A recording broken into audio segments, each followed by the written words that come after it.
Hey, it's Emma, and I'm 29 years old.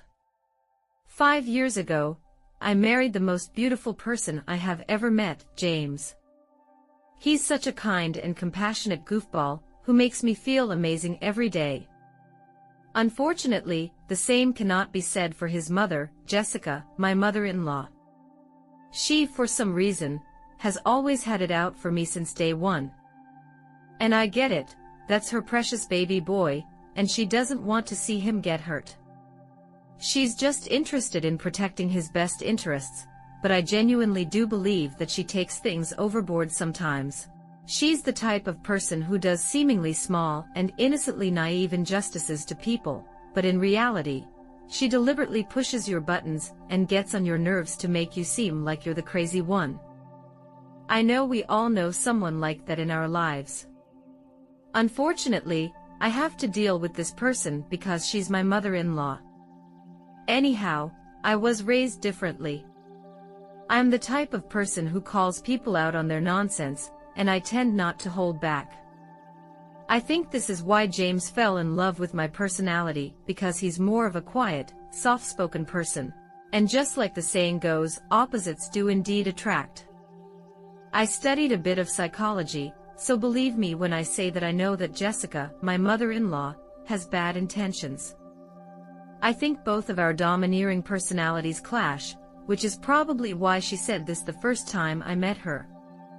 Emma, don't you think it's time to stop eating so much? The whole table at the restaurant sucked in the air, daring not to speak. I was completely mortified, and I'm sure my pale complexion was a great indicator of how embarrassed and flushed I was. It was me, James, who was my boyfriend at the time, Smith, my father-in-law, and Jessica at the table. Smith was too stunned to speak, and he bowed his head, as if he was sharing my embarrassment. James was also feeling embarrassed, but he was also angry at his mother for saying that. Really, Mom? That is such an awful thing to say. She can eat as much as she wants to.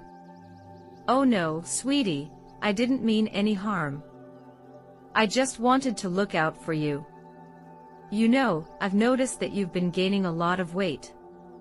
James has been showing me your photos from when you were younger, and you look so much better then. Not like now. But I don't mean to be offensive, sweetheart. I'm just trying to give you some advice. I tried my best to remain calm as I didn't want to cause a scene, but my embarrassment quickly started to turn into irritation. Nonetheless, because this was my first time meeting the family, and I wanted to make a lasting impression because I absolutely adore James. For the first time in a long time, I held my tone. I just smiled at her politely and thanked her for the unsolicited advice. Situations like that grew in frequency and strength as we got to know each other more. I genuinely believed that the taunting would stop at some point after she had determined that I was good for her son, but it only appeared to be getting worse. I was beginning to get along fine with my father-in-law, Smith, who is the sweetest man on earth. I see where James gets it from. As much as I was growing closer to everyone else in James's family, Jessica appeared to be the only one who disliked me, and for no apparent reason. I even got introduced to Jack, who was James's childhood friend. They grew up together, and Jessica practically considered him a second son. Even though James's whole heart was open to me, and it appeared as though his family accepted me with open arms, even his extended family, as well as Jack, seemed to have no issue with me. I am so grateful for the love and support I managed to identify from the vast and overwhelming majority of James's family. I received this love and support up until my wedding day, where my mother-in-law, of course, tried to do something conniving to make me look bad on my special day. She made it a point to be as bothersome and as ridiculous as she could be, honestly. She was acting like a bridezilla. No, her hair is supposed to be in an updo, just like how I did it on my wedding day. I appreciate the help, Jessica, but I want my hair to look like this. I don't think so.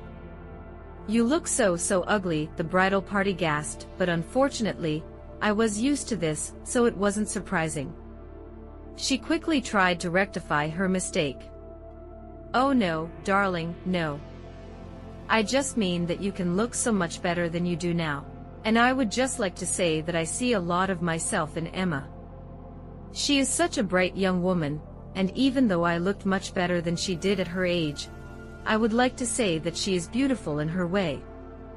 Although my father-in-law managed to get my mother-in-law to stop her ruthless antics on the day, the pain and bitterness I felt remained. This was not in my nature to remain silent and unresponsive. I was losing my firecracker energy. This woman was slowly draining me, and it had to be put to an end. Fast forward 5 years to where the events of today's story take place. We were all sitting at the dining table of James's childhood home, where his parents still live, on a Sunday night. My mother-in-law had ever so graciously invited us over, including Jack, meaning that it must have been something important she wanted to tell us all. Although I had my suspicions about her randomly making this dinner plan, which later on were affirmed, it was a pleasant surprise. At some point, the ball dropped, and this is the beginning of what turned out to be a very messy series of events. My mother-in-law started to garner everyone's attention, as she had an important announcement to make. She pulled out a paper and started reading it. Attention, everyone, I have an announcement to make. As you all know, my birthday is coming up, and so I wanted to let you know what I've been planning for the very special day. I've decided that we're going to take a trip to Hawaii. The paper was a confirmation of the Hawaii trip. That sounds fantastic. What? That's amazing, Emma. I've always wanted to go to Hawaii. Oh my goodness, this is great news. I'm so excited. I don't even know what to say. Thanks so much, May. Oh, actually, you're not coming. Honey, what are you talking about? This wasn't part of the plan. I made some last-minute arrangements and managed to cancel her ticket before they gave us extra charges. Oh, so my ticket was already bought. She just went ahead and canceled it. Why does this woman hate me so much? Mom, what are you talking about? Jack and I seem to be the only ones silent in this whole situation, as a whole flurry of harsh words was exchanged back and forth. Eventually, after some poking and prodding for a decent enough excuse, Jessica finally stated, Okay, fine. I'll tell you the reason why I thought it best that Emma sits this family event out. As you all know, I'm getting a little bit older, and I've decided that I want the remaining years of my life to be centered on being around the people I care most about. Unfortunately, Emma just doesn't belong on that list. Wow, Mom, really? What is wrong with you? Nothing is wrong with me. Don't you dare disrespect me. I'm just saying that, well, you know, Emma can't be considered part of our family since she's not related by blood. Well, by that logic, then Jack shouldn't be able to go either, right?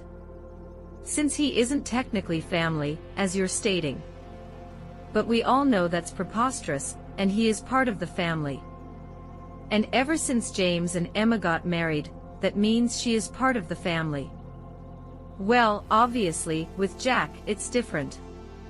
You know that he's just so precious, and he's our sweet baby angel. He's always been here, but Emma hasn't, so that's why I'm just not comfortable with her coming on the trip. And it's my birthday, so I get to decide whatever we want. Come on, Emma, we're leaving at once.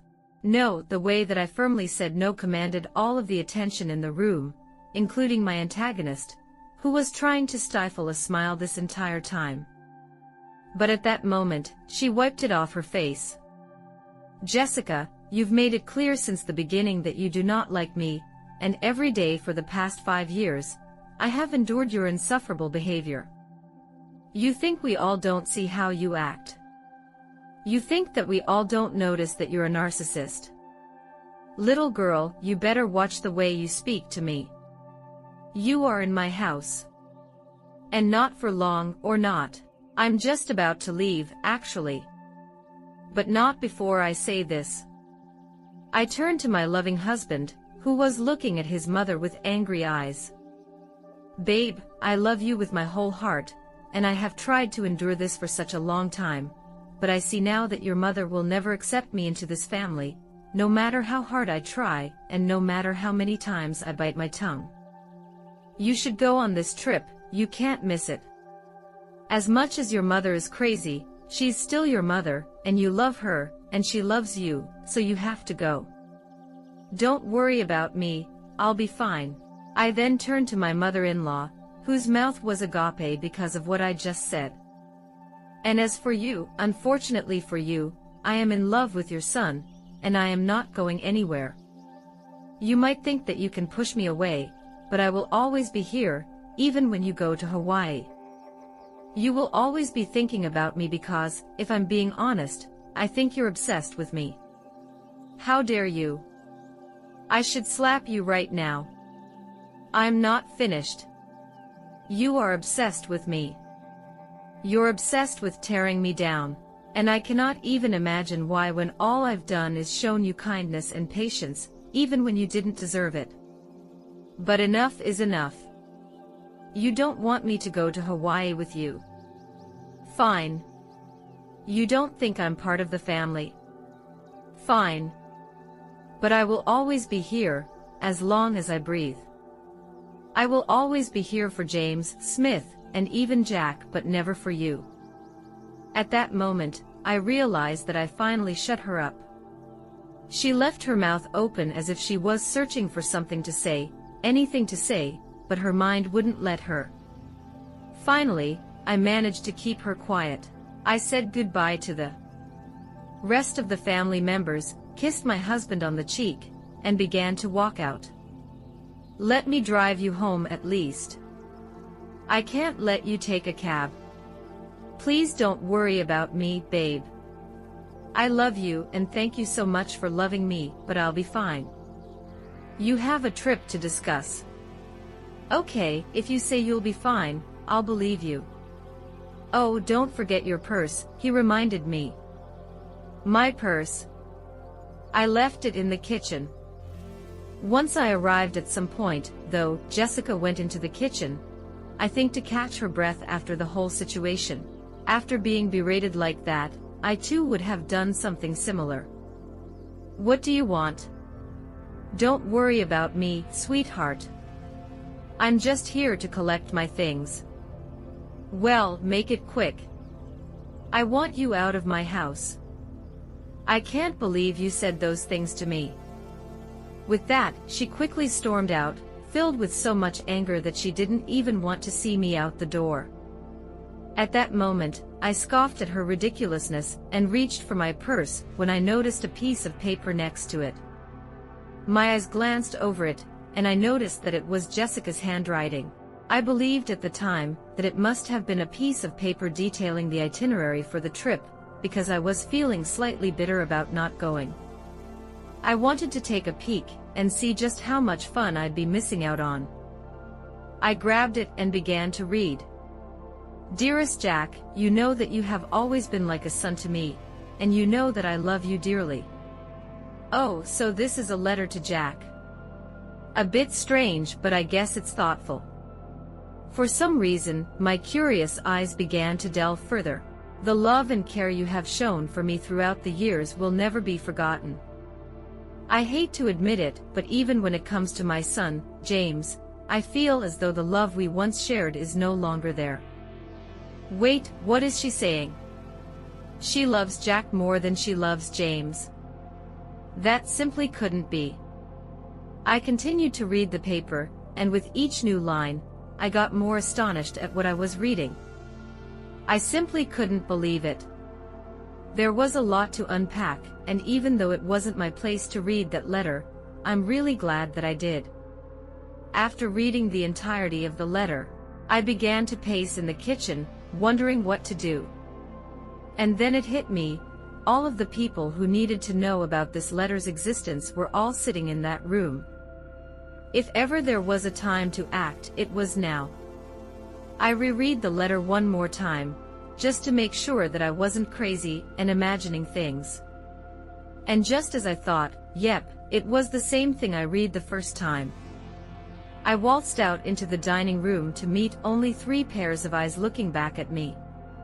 Emma, I am so sorry for what my wife is trying to put you through.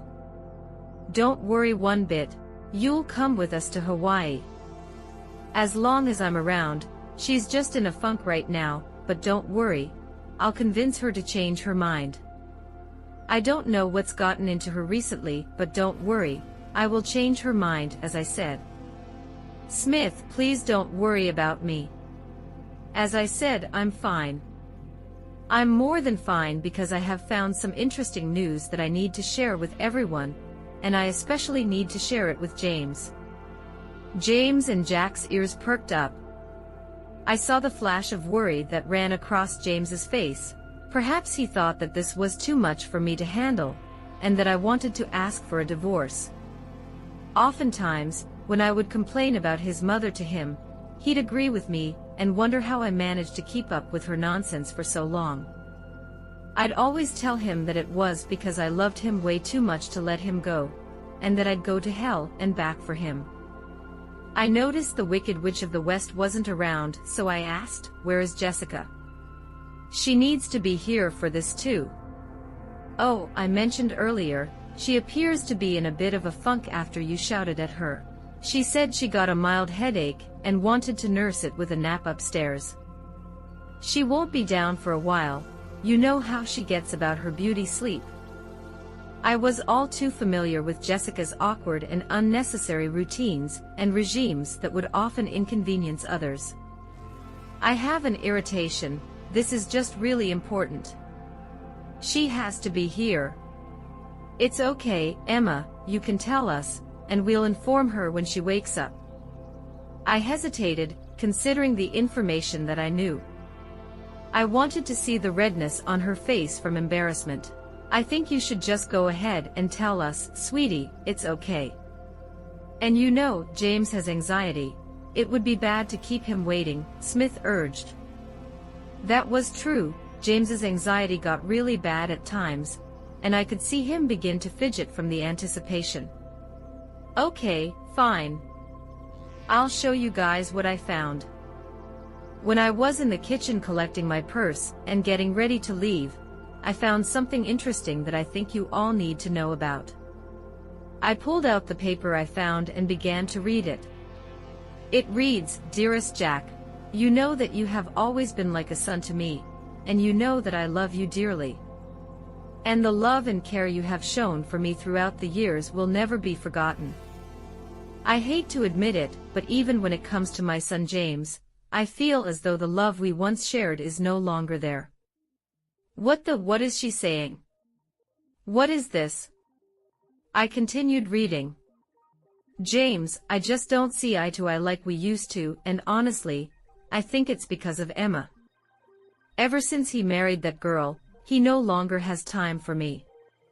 He doesn't love me, and therefore, I don't think I love him. I love you, and you are my son. With that being said, I want to let you know that I am going to update my will so that you inherit all of my belongings, not James.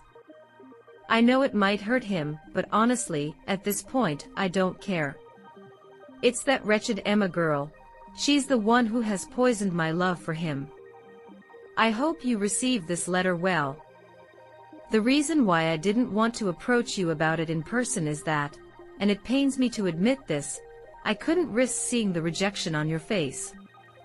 I know you love James like he's your brother, and most likely, you won't approve, but I don't care. I'm giving you everything, the money, the house, the cars, and even my small businesses. They're all yours, whether you like it or not. If you want to talk about this further, please call me, and we can discuss it. I look forward to hearing your response. I will love you forever and always, your second mom." I finally looked up from reading the letter, and I was met with a flurry of mixed emotions. Smith looked like he was going to cry, Jack looked stunned, but James looked like he was going to murder someone. I can't believe she said all those things. Is she being serious right now? So the reason why she's doing all of this is because of Emma. She hates Emma so much that she'd not include me in her will just to spite me and Emma. She's officially lost her mind, you guys. I don't even know what to say. This has gone far enough. I've had it with this woman and her toxic behavior. What are we going to do?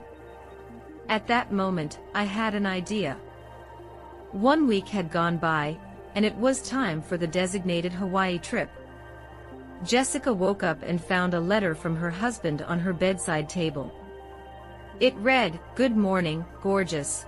We decided to let you get some more beauty rest.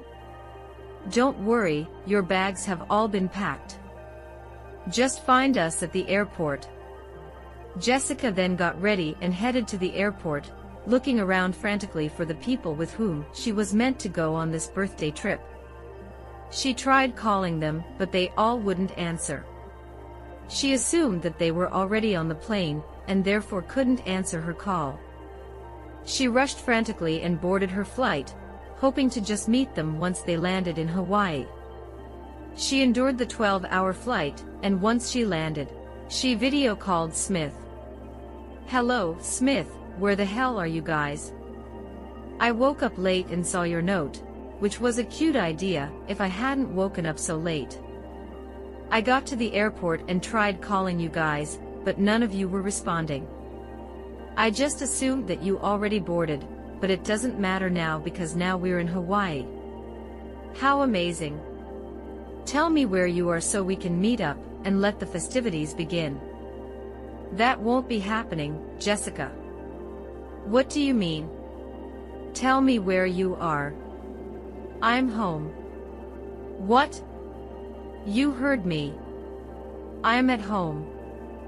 We're all at home. Say hi, everyone." Smith panned out his phone to show that everyone, himself, Jack, James, and me, were all in his house, sitting at the same dining table where we all heard the tragic news from a week before. "What do you mean? Why are you at home?"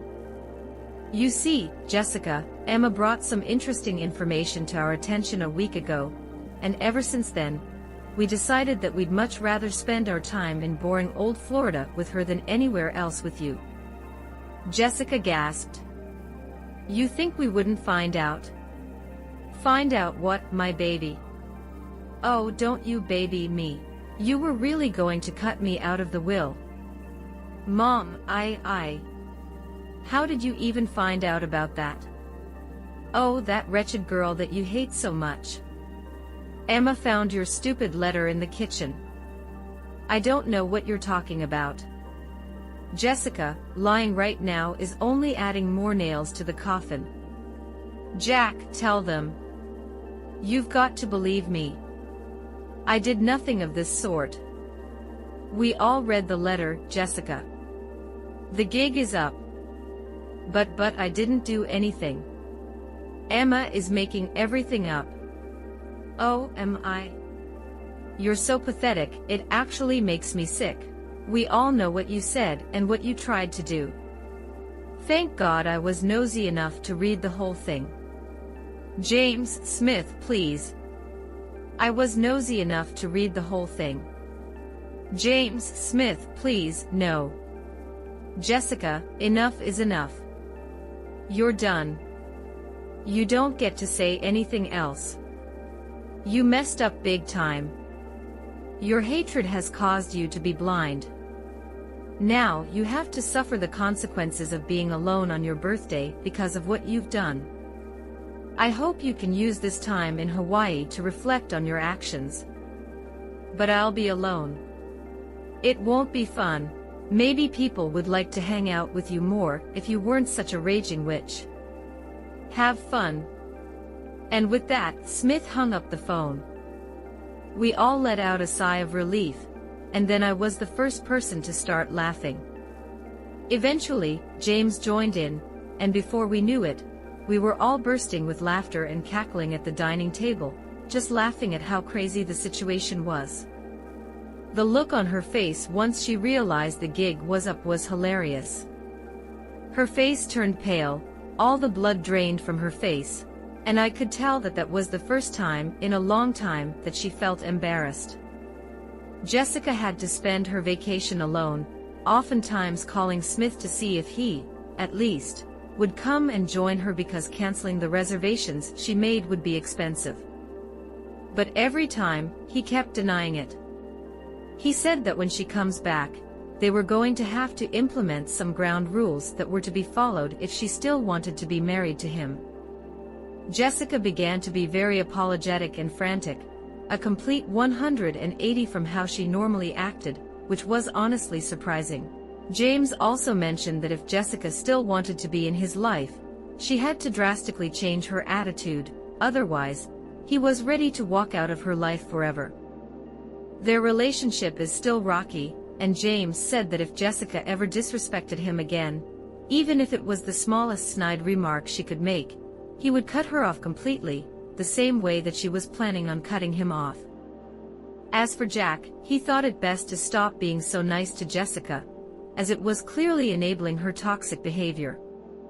So, not only did Jessica end up spending a miserable time in a beautiful place, but she also risked losing the three most important people in her life.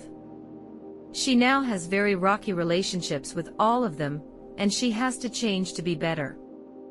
As for me, I messaged her and told her that I need time to see if I'm going to forgive her for all of her injustices, and she was apologizing and begging for me to talk some sense into the men in her life. I obviously refused, stating that this is the bed she made for herself, and now she has to lay in it. And even to this day, Jessica is still trying to mend the very broken relationships that she caused.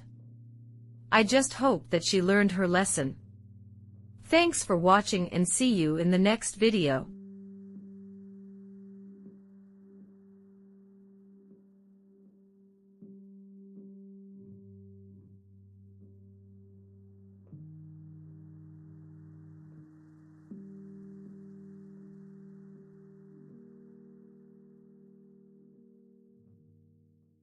Alright, everyone's presentations are done. Nick, the manager, said as he tried to move the discussion forward. Excuse me, I haven't. I recently found out something. Nick interrupted me and began to speak. There's apparently someone in this department who didn't graduate high school and is just a part-timer. Meetings should be for employees only.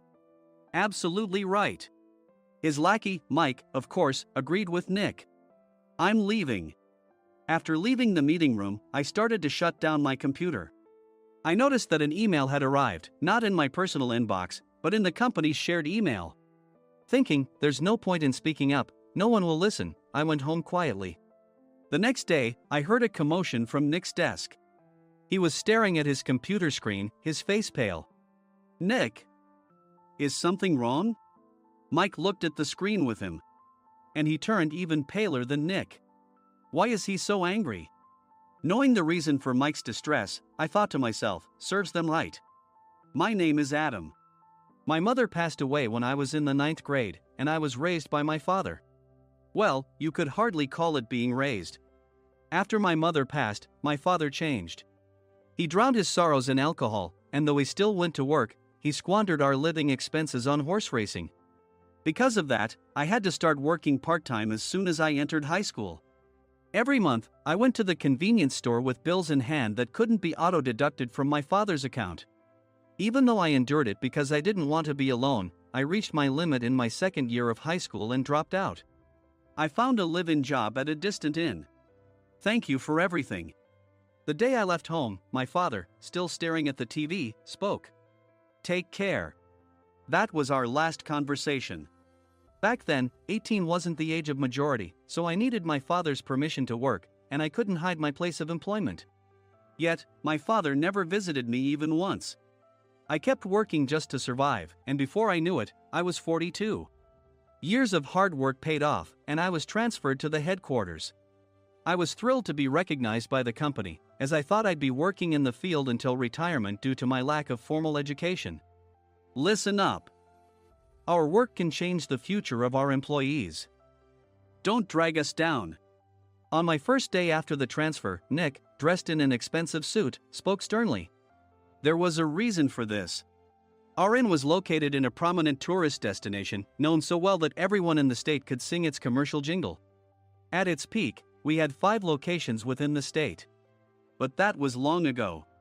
Due to financial difficulties and aging facilities, only the place where I had worked for many years and the original establishment remained. I was prepared to lose my job anytime, but now there was a glimmer of hope. With the rise of social media, the tourist area where the inn was located started gaining attention again. Depending on how hard the sales department, where I was transferred, worked, we could either thrive or be forced to give up this prime location to the new hotel chains continuously popping up. For Nick, who had switched careers from another industry to strengthen our sales, this was a battle he couldn't afford to lose. I understood why he had to be strict. I will do my best. Nick sneered at my enthusiastic declaration. Did you not hear what I said? I'm sorry. I thought I was listening carefully. Out of habit from years of customer service, I apologized reflexively, though I had no idea what had offended him. Someone was watching me with a smirk. In this department, there are those who are expected to excel and those who have been shoved here because they have nowhere else to go. You are the latter. It was Mike, the section chief. He's 7 years younger, at 35. But he was called to headquarters much earlier than I was and had been moving around within the headquarters ever since. I'm not jealous, but I can't accept that he's my boss. Graduating from a prestigious university, he has an unusually high pride and caused many problems as a newbie, making things very difficult for me when I was the front desk leader. When I found out Mike was transferred to the sales department a month before me, I was disheartened. Mike is right.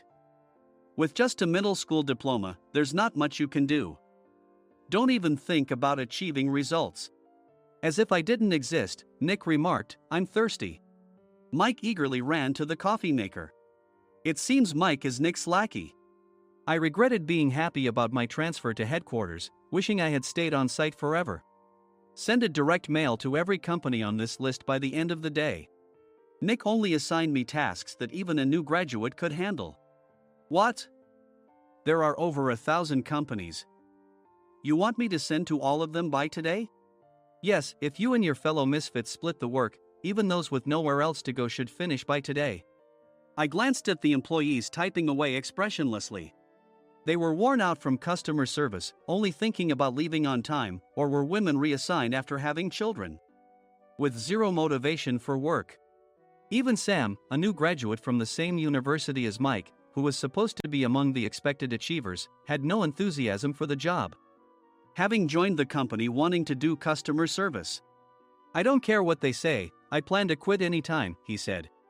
Only Nick and Mike were highly motivated, making all the decisions between the two of them.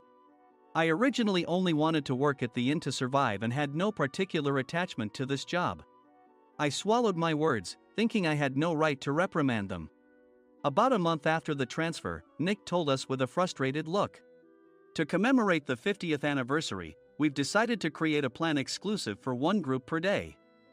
Originally, Mike and I were supposed to come up with it, but our president, Mr. Thompson, insists on hearing everyone's opinions. So, you all get a chance. As Nick explained, Mike began handing out prints. Make sure not to embarrass Nick. If your ideas are half-baked, you'll have to redo them.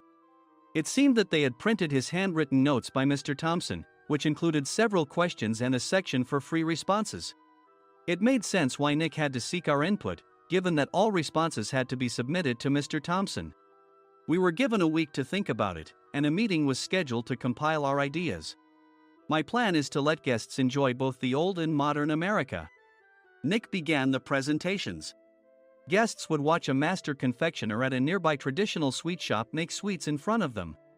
The welcome drink would be premium tea in a bottle. Nick's plan was certainly attractive. After his presentation, Nick called on us to present in the order we were seated. Just as I stood up for my turn. All right, everyone's presentations are done. Excuse me, I haven't. I recently found out something. Nick interrupted me. There's someone in this department who didn't graduate high school and is just a part-timer. He was likely talking about me. I joined the company as a part-timer and was made a full-time employee when I turned 20. That was 20 years ago, so Nick and Mike probably had no chance to know until recently. Meetings should be for employees only. Absolutely right. After that, Nick kept creating opportunities to solicit everyone's opinions, purposefully excluding me from speaking. The meeting unexpectedly heated up and went past the scheduled end time. A few people asked to leave, and the discussion continued with the remaining few. Still here? Normally, you'd leave in that situation. Though I had no attachment to the job initially, hearing kind words from customers made me want to make them happier. For someone like me, with nowhere to go, the inn was my home and customer service was my life. I felt pathetic about my current self. I'm leaving. I left the conference room and started shutting down my computer. I noticed an email had arrived, not in my personal inbox, but in the company's shared email. Thinking no one would listen to what I had to say anyway, I quietly went home. The next day, while preparing the DM as instructed, I heard a commotion from Nick's desk. In his haste to stand up, he hit his knee on the desk. He stared at his computer screen, his face pale. Nick! What's wrong? Mike, thinking he should be the first to rush over, approached Nick while still wearing his coat. He peered at the screen with Nick. And he turned even paler than Nick. Why is he so angry? Who is responsible for this company? Nick, more irritated than ever, asked, and Mike answered without checking. Probably Sam. Sam wasn't there because he was attending a morning training session for new hires. Nick gave up on getting angry and returned his gaze to the screen. They were looking at an email that arrived right after the end of the working day yesterday. Apparently, no one, including me, had checked it before leaving. The email was from a large company that used us for their annual employee trips. The president and executives of that company also frequently used our services personally. President of the company, Mr. Mason himself had declared that neither he nor his company would ever use our services again. Well, some companies cancel their employee trips or stop using our services due to financial struggles. Let's just move on. Mike kept wiping the sweat from his forehead with a handkerchief. Knowing why Mike was so agitated, I quietly watched their interaction. Do you know how much revenue we get from that company? We can find other guests to fill the rooms, but we'll lose the banquet costs, gift shop revenue, rental car fees, and more. Moreover, the gifts were supposed to be prepared by the traditional confectionery shop involved in Nick's proposed plan. If it's known that we incurred such a huge loss at this critical time, Nick's position in the company would be jeopardized. Nick took a deep breath, seemingly trying to calm himself. All right, Mike. Go to New York right now and apologize to Mr. Mason. What? You're coming with me, right? I have urgent work to do. I trust you, which is why I'm entrusting this to you. Please. Mike, believing Nick's sincerity, agreed with a determined look on his face, saying, yes. That's Nick for you. Even if Mike went to apologize, Nick would shift all the blame onto him if the client didn't change their mind. Well, it was Mike's fault to begin with, so it served him right. About 3 hours later, Sam answered a call from somewhere and repeatedly apologized, saying, I'm very sorry. Everyone watched to see what was happening. After ending the call, he informed Nick with a weary tone. When Mike arrived at the client's company, he only made things worse, further infuriating Mr. Mason. He was demanding, get his boss here immediately. It was no wonder Sam was exhausted, dealing with such a call right after returning from training. What is that idiot doing? All right, Adam, you're coming with me. If sacrificing Mike didn't work, then I must be next. Normally, I'd want to refuse at all costs, but I saw an opportunity in this situation. If I can be of assistance, I'd be happy to join you. I obediently followed Nick, and we flew to New York. When we introduced ourselves at the reception, it became clear how serious the situation was, as the receptionist personally escorted us to the president's office. Angry voices leaked through the door, making both Nick and me uneasy. Excuse me. I'm Nick, the supervisor. I understand my subordinate has caused you trouble, and I deeply apologize. Nick, with his experience in the corporate world, knew enough to offer an apology before excuses. However, his customer service skills left much to be desired. I sighed as I saw Mike trembling like a small dog in the corner of the room. "What kind of training are you giving your subordinates?" Mr. Mason glared at Nick with a red face. The intensity of his gaze made even Nick take a step back. Regrettably, I joined this company only 2 years ago and was unaware of Mike's issues. I should have identified his shortcomings sooner. Indeed. I should have realized sooner. No sensible person would come to apologize and then give a lengthy presentation on the drawbacks of not using their in. Nick froze, his mouth slightly open. Suspecting the worst, I picked up the documents that had fallen to the floor. It seemed Mike hastily prepared these documents on the plane, listing the disadvantages. Disadvantage 1: if you change the venue for the company trip, employees might suspect it's for cost-cutting reasons, leading to a negative impression. Reading it aloud half-jokingly, Nick snatched the papers from my hand and checked the contents with a furious expression. Among the stack of documents was a receipt from a nearby convenience store's copy machine. I felt a pang of dread, hoping he hadn't shown the receipt as well. What do you think he said when I asked what kind of nerve he had to do this? I'm very sorry. Faced with the dire situation, Nick must have thought there was nothing left to do but apologize. In a voice smaller than I'd ever heard from him, he uttered words of apology. He said, "I'm a Harvard graduate. I don't believe I said anything wrong."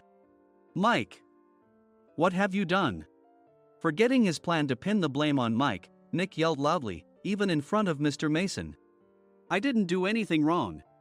"You're still saying that? Look at him." Mike pointed at me with a shaking hand. "I was assigned to headquarters in my 20s and now I'm a section chief. This guy only made it to headquarters at 42. Everything I've done proves I was right. So why are we losing the contract?" Having said his piece, Mike collapsed to the floor. "Of course. You were sent there because you had nowhere else to go." Mike never expected to hear such words from someone he looked down upon. He lunged at me, and Nick hurriedly stepped in to stop him. "Mr. Thompson told me Mike is a quick thinker, and to take good care of him." There's no way he was pushed aside. "Don't make things worse here." "He didn't say quick thinker, he said only quick-witted, didn't he?" I don't remember that part." I recalled the many troubles Mike caused when he was a newbie. When Mike was on the front line, his pride was so high that he never apologized to customers. Customer service, especially in our job, doesn't work alone. It brings both good and bad situations. If the front staff or housekeepers made mistakes, or the cleaning company didn't properly clean a room, one had to apologize to the customers regardless of personal fault. Mike, in such situations, would never apologize, insisting he wasn't at fault. This often angered customers, and as the front desk leader, I frequently had to apologize on his behalf. He caused complaints and disrupted operations, which is why he was quickly moved to headquarters. In departments where he didn't interact directly with customers, his quick thinking was beneficial and things went well. But it seemed his flaws were starting to show. Corporate reservations are supposed to be entered into the system by the sales representative. But a quick check yesterday revealed that more than 10 items were missing from the client's reservation. The handover document clearly stated what needed to be prepared. Why didn't you enter it into the system? Why do we have to give them special treatment? Filling rooms near the banquet hall, setting up all the food in advance. Specifying the brand of wine, they're too demanding. No wonder he always angered customers, I thought, feeling a headache coming on. Grouping them in rooms near the banquet hall is for our benefit too. It makes it easier for the staff to set up beds and serve breakfast since everyone's schedule is synchronized. As for the other requests, Mr. Mason suggested them to lighten our load. I didn't know that. Nick finally seemed to realize that Mike was the one who had angered the client. What did you say to them? I just told them we wouldn't give them special treatment anymore. We shouldn't waste effort on things that don't bring in money. I was utterly exasperated at his lack of understanding of customer service. Of course, we shouldn't comply with unreasonable demands. But carrying over successful practices from past stays makes customers feel remembered and enhances their experience. Good memories encourage repeat visits. That's part of our job. I looked down at Mike, who was sitting on the floor.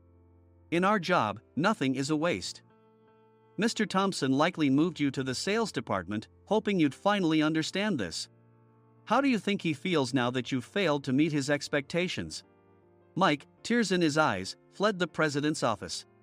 I was amazed he still hadn't apologized. You have it tough, Adam. It's okay, we're all employees of the same company. I deeply apologize for this disrespectful incident. Especially after all the care you've shown us. If it weren't for you, Adam, I really would have stopped staying here. When I heard you were moving to the sales department, I was willing to reconsider if you handled it. Seeing us talk so amicably, Nick's face contorted. Do you two know each other? Adam's service is excellent. I always requested him specifically. Normally, we don't accept specific staff requests, but we made an exception for Mr. Mason, adjusting my shifts accordingly. He had personally stayed at our hotel just before my transfer, and during casual conversation, I mentioned, I'm moving to the sales department soon. If I hadn't told him then, things could have been much worse. Please continue to take care of us. I look forward to it. On the return flight, Nick awkwardly offered me a can of beer. It's still working hours. Of course, I had no intention of forgiving him for a single beer. Nick might try to pin everything on Mike and avoid any consequences. While pondering this, a startling fact came to light. Nick, the tea bottles for the plan have arrived. I handed Nick a bottle labeled with our inn's name. They look good. What are you talking about? These are plastic bottles. I had assumed we would use the trendy, high-end bottling tea. But what arrived were ordinary plastic bottles of tea with customized labels. The only unique aspect was the label, which had the inn's name, making it look customized. Upon further investigation, I discovered that a substantial amount of money was set to be paid to the tea company. It was priced like bottling tea. Does this plastic bottle really cost $100 each? The tea inside is specially blended for us. The extra cost is for that. Wouldn't it be better to use another tea company? Or is there a specific reason we must use this one? As Nick continued to make excuses, I showed him a printed email. I informed the tea company's president, Mr. Mitchell, that we discovered irregular payments and he confessed. He said you two were high school classmates and planned to split the extra money. That idiot. Why did he confess? That's not important. You should worry about yourself, this could turn into a police matter. Opening the bottle cap, I suggested. How about calming down with this tea? It supposedly has a relaxing effect. Nick drank the tea frantically. In the following days, decisions were made about their fates. Mike was reassigned to the General Affairs Department, with no chance of transfer or promotion, as per Mr. Thompson's orders. As for Nick, since the payment to the tea company hadn't yet been made, he narrowly avoided legal trouble. Instead, he was encouraged to leave the company, and to avoid further complications, Nick submitted his resignation. Rumor has it that connections between HR departments have made it difficult for him to find new employment. Even though it was good to have those two gone, something unexpected happened in the sales department. Everyone became motivated and united in refining the 50th anniversary plan. In the end, my plan was adopted. We collaborated with the Tourist Information Center to provide personalized guides. The plan, tailored to the number of guests, was truly special for the 50th anniversary. Hey, is Adam's family coming to stay? I immediately booked that special plan for my family. Sam noticed it on the reservation list and quickly picked up on it. Yes, I'm inviting my father. That's great. I might invite my parents too. I lacked the courage to face my father just as Adam. But here, with the confidence Mr. Mason praised, I felt ready. The 50th anniversary plan was a perfect opportunity to reconnect with my father. I hoped to bring back the days when we could laugh together as we once did.